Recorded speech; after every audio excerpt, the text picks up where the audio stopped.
Hi, my name is Joshua Kahn and welcome to Solid Fitness Personal Training Studio. First and foremost, I want to thank you for investing in your health and taking the time to watch this video. A lot of clients have the misconception that they need to go to a gym in order to get a good workout. I'm hoping by the end of this 15-minute video you have a different understanding of what a good workout can be. This video is going to teach you how to work out at home with no equipment, just yourself. We're going to take you through exercises that are going to incorporate the entire body, the legs, the upper body, the core. The core is extremely important when it comes to stabilizing the spine and reducing our risk of injury.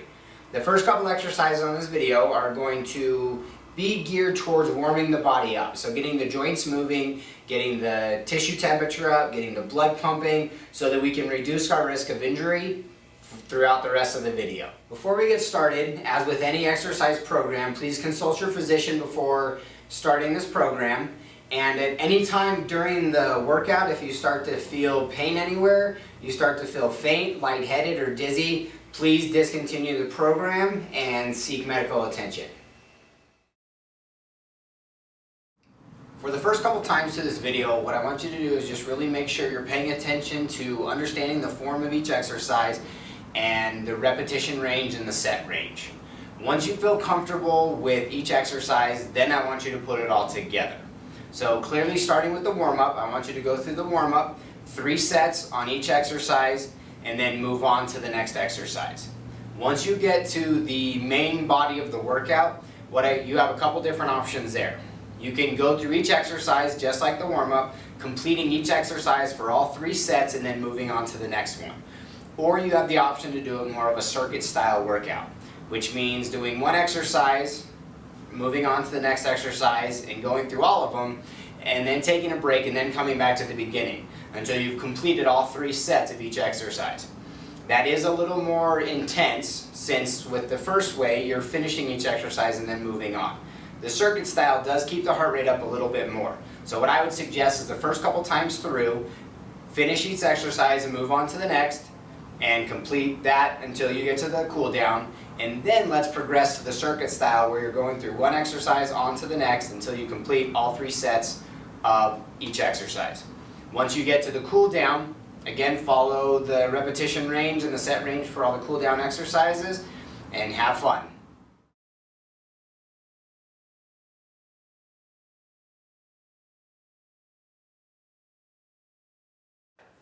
Alright, so the first exercise we're going to do for the warm-up is going to be a cross-body lift. So Roxy's going to be here to help us demonstrate what that's going to look like. So first we're going to do is I'm going to get my client into a ready position or an athletic stance. So her feet are going to be about shoulder width apart. And if you notice, both of her feet are parallel to one another, pointing the same direction.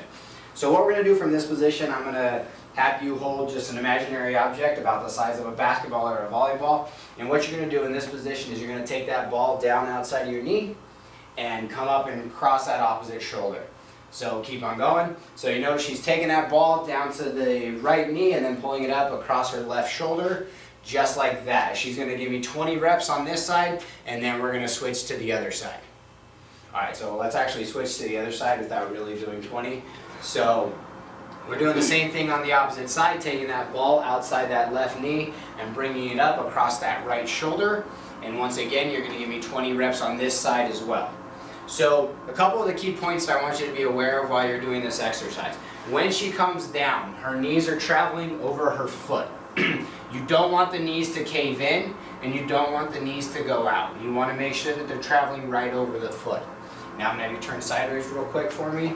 And another thing we want to see when you're doing this exercise is that when you're coming down, so go ahead and come down, you have a nice tall posture right here in the spine. You're not hunching forward and letting those shoulders roll forward, you're keeping a nice tall posture in the spine. Perfect, thank you. So what you're going to do, give me 20 of those on each side and give me 3 sets each. The next exercise we're going to do is a glute bridge. So this is really good for strengthening the glutes, the back of the leg, and also helping to protect the lower back.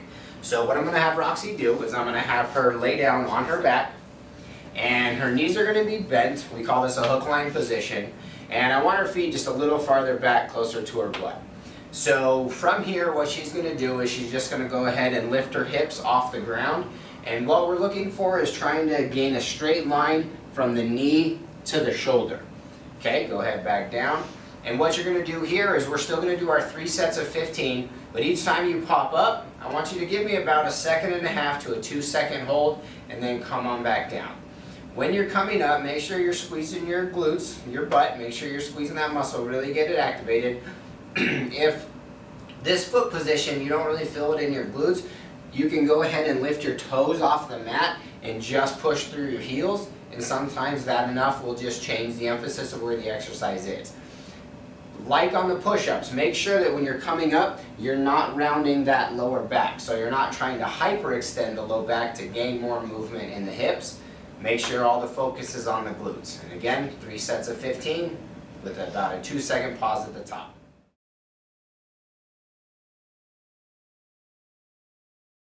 All right, now that we're all warmed up, let's go ahead and get started. Let's get into the main section of the workout.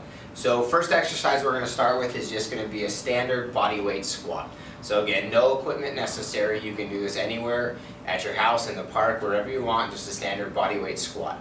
So again, we're going to have Roxy show us kind of what the exercise is going to look like. So I'm going to get her in position. You see her feet are about shoulder width apart, but more importantly, both feet are about parallel to one another. So what I'm going to have her do is go ahead and just squat down. She puts her hands out in front of her just kind of as leverage to kind of help counterbalance her upper body. We do want the upper body staying nice and tall, so go ahead and show us one more time. Another important thing, go ahead and squat down on this, is make sure that your knees aren't going outside of your feet or inside of your feet. So if you want, you can do this in front of a mirror so you can watch your knees to make sure that they're going right above your feet, not outside, not inside. All right, come on up. Let's go ahead and turn sideways so we can see from a side angle. So you'll watch Roxy when she squats down. The important thing here is you're keeping that back nice and upright. You're not letting your head drop. You're not letting your upper body drop. And there's not a curve in this upper back. So again, when she squats down, the knees aren't going too far forward. She has her arms out to kind of counterbalance, and that back staying nice and tall. Again, watch yourself in the mirror. Make sure that your back is staying in proper posture. And again, just like the warm-up, we're going to go 3 sets of 15. All right, the next exercise we're going to do is going to be a modified push-up. So when I say modified, I just mean from the knees. Now, if you can do a standard military-style push-up from the toes, please feel free to do that. A modified version just is a little easier, and again, you require less movement of your body weight. So what I'm going to have Roxy do is I'm going to have her get down into push-up position, and you'll notice she's going to go from her knees, and I always have my clients wrap their feet. So what she's going to do is from here, she's just going to lower her upper body down to the ground and then push right back up. What we want to make sure we're paying attention to on this exercise is that there's not a dip in the lower back. If you start to feel a little pressure, a little pain in that lower back, try to squeeze your butt a little bit and tighten that up to help protect that lower back. But make sure your chest is lowering as low as you can go. Try to get it within about a fist length from the ground. And again, 3 sets of 15. Next, we're going to do a single leg toe touch. So this exercise is going to kind of be twofold. Number one is going to really work on balance and stability of the down leg. It's also going to work on the muscles of the back of the down leg, so our hamstrings and our glutes. So what I'm going to have Roxy do is she's going to turn sideways so you can see from a better angle of what she's doing. She's, again, feet parallel to one another. She's going to put her hands in front of her and she's going to come down with both hands while extending one leg behind her. So the leg behind her is more of a counterbalance to help counterbalance her upper body. You notice when she comes down, her back is staying nice and neutral. Her head stays in line with her spine. She's bringing her hands down as close to the ground as she can. The range of motion will be dependent on you. Come down as far as you can, but work your way down to the ground. The other important thing to notice is watch the knee. The knee doesn't change angles that much as she goes through the movement. I don't want to see the knee bend more as you go down, and I don't want it to be locked out. On this, again, let's do 3 sets of 15 on each side. The next exercise we're going to do is really going to target the core musculature. So all the muscles that are responsible for stabilizing our lumbar spine, so our lower back, to help reduce the risk of low back pain. It's called a high plank. So what I'm going to have Roxy do is she's going to get into kind of a push-up position. So her hands are right below her shoulders, and she's really staying stable through her upper body. You notice her whole body is kind of one line from her shoulder down to her foot, okay, down to her ankle. What I want to make sure you do on this, on the high plank, is don't let your lower back dip and don't stick your butt up in the air. Again, you want to keep that nice straight line and keep your head neutral to the rest of your body. On this exercise, I want you working up to 45 seconds 3 times. Come on down. So start off at 15-second increments and work your way up to 45 seconds for at least 3 times. The next exercise we're going to do is called a prone Y. So this exercise is really good for targeting the muscles between the shoulder blades that are responsible for posture. So keeping our shoulders back, keeping our upper body nice and taut. So what I'm going to have Roxy do is I'm going to have her lie face down on the mat, and she's going to put her arms up in a Y position. So it'll be kind of hard to see from the angle you're at, but her arms are up at about a Y right here, and you notice her thumbs are both pointing up to the ceiling. So what I'm going to have her do here is I'm going to have her just lift her arms straight off the ground and push those arms up to the ceiling, really squeezing those shoulder blades together. So what I want to focus on is make sure that as she comes up, she's not accentuating the extension in that low back too much, and she's really just trying to squeeze between the shoulder blades and bring those hands up to the ceiling. Her head is coming off the ground a little bit, but it is staying neutral with the rest of her back. On this, I want you to give me 3 sets of 15.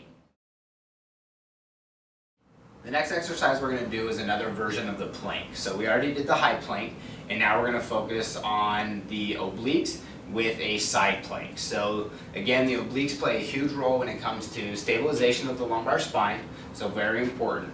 Alright, let's go ahead and get in a sideline position. So Roxy's going to face the camera to show you how this is done. So the more advanced version, you'll notice her elbows directly under her shoulder, her hips are stacked and her shoulders are stacked, and her feet are stacked as well. So go ahead and pop up. This is the more advanced version. So if you can't do the plank here yet, I'm going to have you come down, you're going to bend at the knees, and you're going to pop up from the knees to the elbow. So the lever arm's a little shorter. Once you master the shorter lever arm plank for about 45 seconds on each side, then go ahead and try to move on to the advanced plank where you're all the way onto the feet. Okay, so again, 3 times each side, 45 seconds, and then progress to the full plank.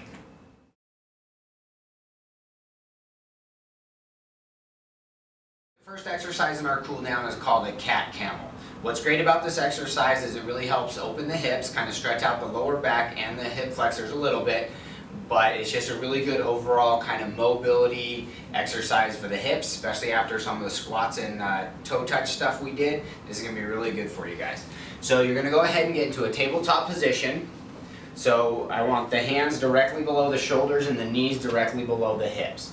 So what you're going to do is you're going to pull your back all the way up to the ceiling, and as you do that, the head's going to drop, and then you're going to go back. So you're going to drop your chest down to the mat, and your head's going to come up.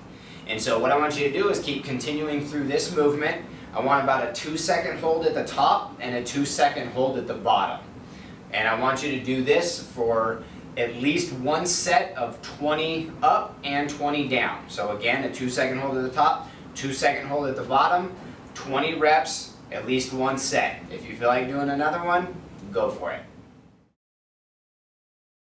The exercise we're going to do is going to be a lunge with a hip flexor stretch. So I'm going to have Roxy again demonstrate the exercise for us. So what she's going to do is she's going to lunge forward with whichever leg she chooses, and then both hands are going to come up over her head. So this lunge is really good for getting the hip flexors warmed up, getting the legs warmed up a little bit more. For people that sit at a desk a lot, sit in their car, sit on their couch or watch TV a lot, really important that we get that hip flexor opened up and get that stretched out. By taking the hands up overhead when we come down, that allows the entire front of our body to also stretch out as well. So key points when we're doing this exercise, if you want to show them from the side real quick. Key points when doing this exercise is you want to make sure that your knee's not traveling too far forward. So you want to make sure that your front heel is staying down just like Roxy's is, and the knee's not going too far forward. The second thing that's really important is when she lunges down and brings those arms up, you're just coming back a little bit. You're not really trying to accentuate that curve in the lower back, because that's going to be problematic to the lower back, and you could cause problems and cause a little pain in the lower back. So when you lunge down, arms come up. It's a nice light movement back to get that hip flexor stretch. And on this one, we're going to go 15 on each side. The last exercise we're going to do in the cool down is called child's pose. So this exercise is designed to lengthen the spine and just kind of relax all the muscles that we've tightened up with a lot of the movements we've been doing, just to kind of leave you just feeling taller and kind of in a more neutral spine position. So what I'm going to have Roxy do is she's going to sit on her heels, so she'll stay down on her heels, and she's going to drop her chest down to the mat as far as she can. You notice she pulls her arms out in front of her as far as she can as well, just lets her chest drop naturally, lets her butt stay down on her heels, and she's just going to hold this position. Now what I want you guys to do is hold this position for about 45 to 60 seconds, one time through, and when you get up from this position, get up nice and slowly, and then please drink lots of water, and I hope you enjoyed the workout.